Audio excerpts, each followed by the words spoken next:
Por onde começar? Que investimentos escolher? O que preciso para criar a minha própria carteira de investimentos?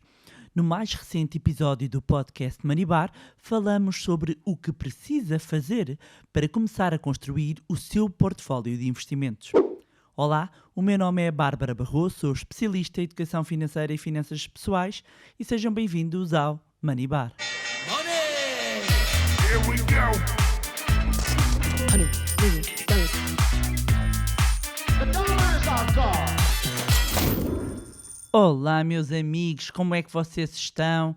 Espero que estejam todos bem, de boa saúde, e hoje vamos falar de um tema muito importante, tanto para quem já tem alguns investimentos, mas nada estruturado, como também para quem ainda não tem nem um euro investido e não sabe muito bem por onde começar.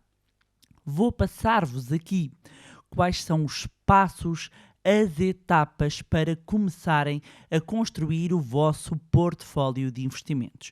E começar então por explicar que quer ouçam a versão portfólio de investimentos ou carteira de investimentos, refere-se tudo à mesma coisa, é uma questão de nomenclatura. Vamos usar aqui umas vezes a expressão portfólio de investimentos, outras vezes carteira de investimentos, mas o título deste episódio é Como Construir um Portfólio de Investimentos. E aqui o ponto é haver uma estrutura, ou seja, não ser nada pontual, ad hoc, põe um bocadinho o dinheiro aqui, acolá, ou não põe dinheiro nenhum. Quando falamos de construir, de constituir um portfólio de investimentos, falamos em ter uma carteira, em ter algo estruturado. Começando por explicar o que é um portfólio de investimentos.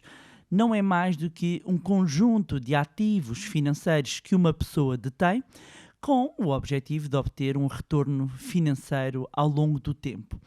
E a construção de um portfólio de investimentos é um ponto importante para quem deseja maximizar os seus ganhos e minimizar os seus riscos. Quando nós estamos a falar de investir o nosso dinheiro, procuramos sempre obter o maior retorno possível com o menor risco possível. E para constituir um portfólio de investimentos eficiente, é importante ter em atenção alguns fatores, como o perfil de investidor, os objetivos financeiros, a idade, o dinheiro que a pessoa tem disponível, entre outros fatores que eu também já vou detalhar. Um portfólio de investimentos pode incluir vários tipos de ativos, várias classes de ativos. E eu vou partilhar agora aqui algumas das principais classes de ativos, sendo que depois a diversificação ainda pode ser mais fina e mais detalhada. Portanto, quando nós falamos de constituir um portfólio de investimento, que classes de ativos é que nós podemos considerar para compor esta carteira? Porque também estão a imaginar uma pizza, em que cada fatia de pizza é uma classe de ativos, portanto, o agregado é um portfólio ou a carteira de investimentos. Vamos começar então por falar de ações. As ações representam uma parte do capital de uma empresa e quando falamos de investimentos em mercados financeiros, falamos de ações com capital aberto, ou seja, que negociam em bolsa. E a verdade é que existem diversas formas para conseguir estar exposto, para conseguir estar exposta às ações. Não passa apenas e exclusivamente por comprar títulos, ações diretamente na bolsa. Existem outras formas de deter ações. Aliás, este é um tema bastante explorado. Estava aqui a pensar no módulo de investimentos do nosso curso do Zero à Liberdade Financeira. E se não sabe do que eu estou a falar, o curso do Zero à Liberdade Financeira é o curso de finanças pessoais mais completo que alguma vez desenvolvemos no MoneyLab e possivelmente o mais completo que irá encontrar, porque resulta aqui de uma metodologia que fui aperfeiçoando ao longo de 18 anos que me dedico a esta área e que já mudou a vida de centenas de pessoas e que pode mudar também a sua. Como os nossos alunos costumam dizer, é muito mais do que um curso, é um transformador de vidas. E para todas aquelas pessoas que nos têm perguntado quando é que vamos abrir a próxima edição, o que eu posso dizer é que o ideal será inscreverem-se na lista de espera, porque estamos aqui a ultimar uns pormenores, contamos partilhar todas as novidades e quem estiver na lista de espera será dos primeiros a receber todas as informações. Podem encontrar o link na descrição deste episódio, clicam, inscrevem-se na lista de espera e irão depois receber as informações referentes ao curso do Zero à Liberdade Financeira. Voltando aqui às nossas classes de ativos que podemos encontrar num portfólio de investimentos, reiterando, ou pelo menos as principais. Além das ações, sempre falamos aqui de constituição de portfólio de investimento, além das ações, podem também fazer parte de uma carteira e de um portfólio de investimento, títulos de dívida. Títulos de dívida. Quando falamos de grandes classes de ativos e nos referimos aos títulos de dívida, o mais comum é falar de obrigações. Existem obrigações do Estado, dos municípios, de empresas privadas e outras entidades, e na prática, quando investe o seu dinheiro numa obrigação, está a emprestar dinheiro a esse país, a essa entidade, a essa empresa, e esta compromete-se a devolver o seu capital acrescido de juros. E para ter uma ideia, também os certificados de aforro, também os certificados de tesouro, são formas de títulos de dívida do Estado. Ou seja, são um tipo de dívida que os pequenos investidores podem aplicar o seu capital e se calhar muitas pessoas não fazem a menor ideia de que ao estarem a aplicar o dinheiro em certificados ou de aforro ou do tesouro estão a colocar o seu dinheiro em títulos de dívida. Portanto, esta é uma grande classe de ativos a considerar na constituição de um portfólio. Outra grande classe de ativos é o imobiliário. E também aqui existem várias formas de estar exposta a esta classe de ativos. Muitas vezes, quando falamos em imobiliário, o que nos vem logo à cabeça é através da compra, venda ou arrendamento de imóveis, mas também pode fazê-lo através de instrumentos financeiros, sejam através de fundos, sejam através de REITs, que são Real Estate Investment Trust, que são fundos de investimento que acabam por de investimento imobiliário que acabam por negociar em bolsa como ações, e também dentro deste instrumento financeiro existe uma variedade de exposição ao mercado imobiliário. Temos vários tipos de exposição ao mercado residencial, temos o mercado empresarial. Dentro do mercado empresarial existem vários tipos de investimentos que podemos fazer mesmo dentro do imobiliário. Mas esta é uma grande classe de ativos. Portanto, já falámos ações, obrigações e imobiliário. Outra classe de ativos mais jovem, mais recente, tem a ver com os criptoativos ou criptomoedas. Esta classe ganhou mais relevância ou ficou mais conhecida nos últimos anos por diversos motivos, ou quando está muito quente ou quando normalmente está muito em queda, mas a verdade é que tem sido mais recentemente considerada para efeitos de diversificação. Não estou a dizer que toda a gente tem que deter esta ou outras classes de ativos no seu portfólio. Já lá iremos. Eu estou simplesmente a mencionar aqui grandes classes e esta é uma classe mais recente. Mas, mencionando aqui mais uma classe que é uma classe clássica, passa a redundância, quase redundância, é o dinheiro ou equivalentes. A classe de ativos de dinheiro ou equivalentes, cash e equivalentes. Os retornos geralmente são mais modestos quando comparados com ativos de maior risco, mas estes investimentos podem ajudar a complementar um portfólio e é uma classe de ativos sobretudo relevante em termos de liquidez, ou seja, falamos de dinheiro mesmo ou equivalentes, ou seja, instrumentos que têm elevada liquidez. Isto significa que transformamos muito rapidamente em dinheiro. E então, com estas classes de ativos que eu aqui mencionei, existem mais, mas mantendo aqui nestas classes de ativos, como é que eu monto um portfólio de investimentos? E vou agora partilhar 4 passos. E estes 4 passos são fundamentais, e agora fazendo aqui um parênteses, porque às vezes as pessoas, não sei, algumas pessoas acham que não é relevante a base. Ora bem, 18 anos dedicados a esta área de educação, literacia financeira, mostra-me que quando nós tentamos saltar etapas é quando grandes erros acontecem que até poderiam ser evitados.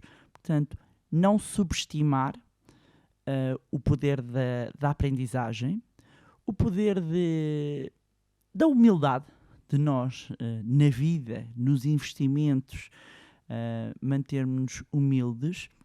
E no outro dia é muito engraçado porque eu estava a conversar com uma pessoa e estávamos a falar da importância que é minimizar o erro em grande parte na vida e nos investimentos também é assim.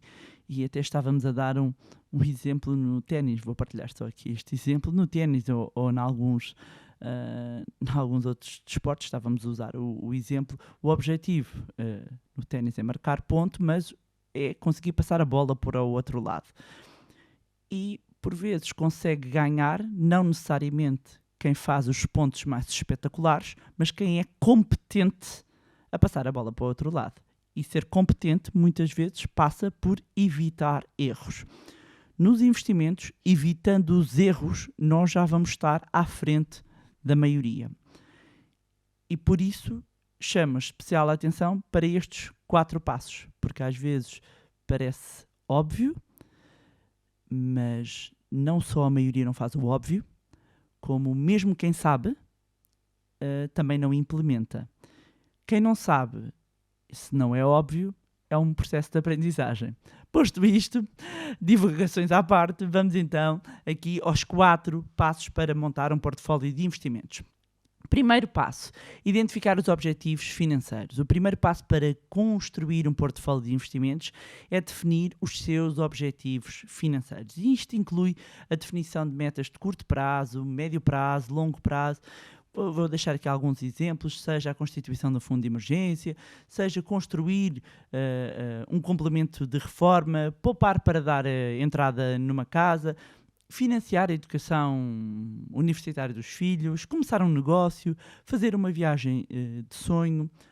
É importante que estes objetivos sejam realistas e levem em consideração a capacidade financeira, ou seja, a sua capacidade financeira. E podemos dizer também que pode existir uma estratégia específica para cada objetivo, ainda que depois a avaliação do portfólio possa até ser feita de forma agregada. O segundo passo é avaliar a sua tolerância ao risco. E este passo resulta, no fundo, de uma avaliação do perfil de risco do investidor. E é importante considerar a tolerância ao risco e a capacidade de suportar eventuais perdas financeiras. E nos investimentos, por exemplo, em ações, estes possuem maior volatilidade e, consequentemente, maior risco, enquanto, por exemplo, investimentos em dinheiro equivalentes têm menor risco. Os títulos de dívida podem ter menor volatilidade, ou seja, uma menor oscilação, mas o risco acaba por depender da dívida, ou seja, a escolha dos ativos que vão compor o seu portfólio e a percentagem que cada um vai ter, deve ter em consideração o perfil de risco do investidor. Terceiro passo: determinar a alocação de ativos. Quando falamos de alocação de ativos, é simplesmente a forma como os seus ativos, estas grandes classes que eu falei inicialmente, estão distribuídos no seu portfólio de investimento. E, portanto, consiste em distribuir o dinheiro em diferentes tipos de investimento, de forma a diluir os riscos e aumentar o retorno. É este o objetivo. E dentro de cada classe de ativos, pode ainda ser mais fina a diversificar. Seja por setor, seja por geografia, seja por moeda. Esta diversificação tem como objetivo reduzir a volatilidade e o risco do próprio portfólio. Quarto passo: rebalanceamento do portfólio.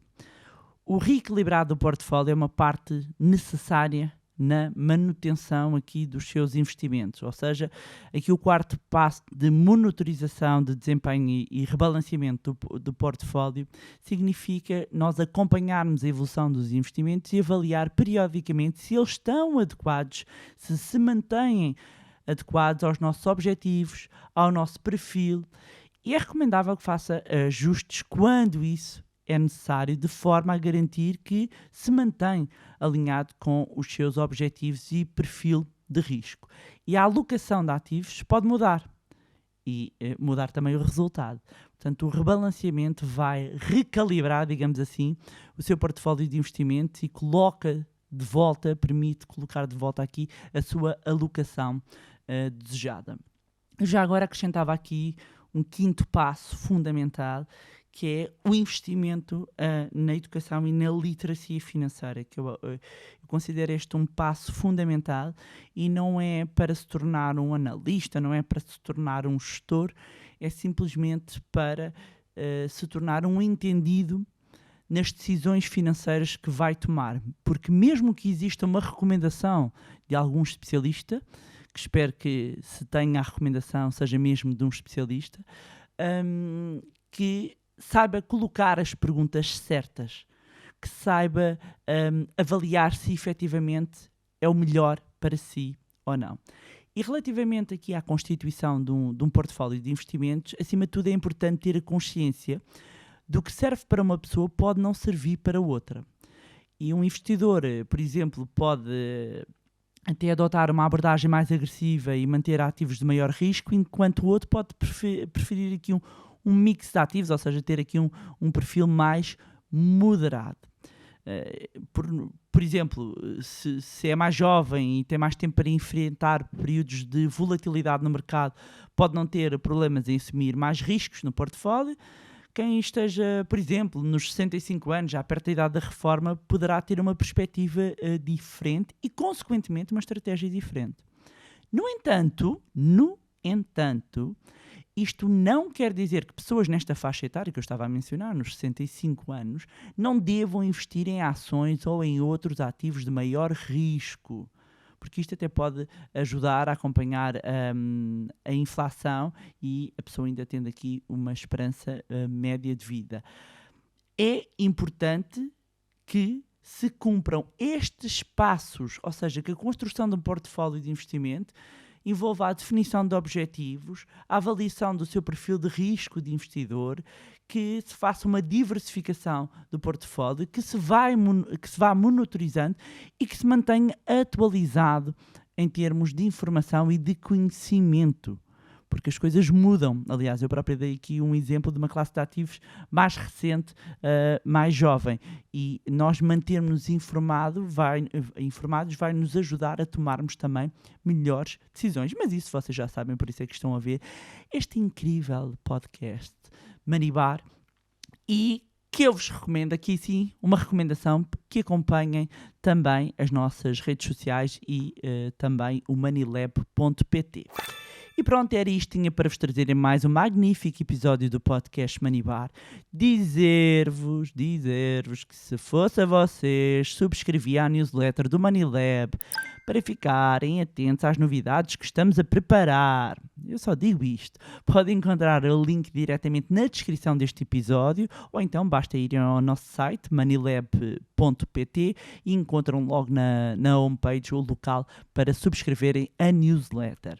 Já sabem que podem continuar a acompanhar-nos nas nossas redes sociais, Facebook, Instagram, LinkedIn, juntarem-se também ao nosso grupo no Telegram. Todas estas indicações que eu vos estou a dar, vocês encontram os links diretos na descrição do episódio. E mais uma vez, não se esqueçam de subscrever o podcast através da plataforma que estiverem a ouvir. Se gostaram do conteúdo e acham que vai ser útil a outras pessoas, partilhem. Quanto a nós, encontramos no próximo Money Bar.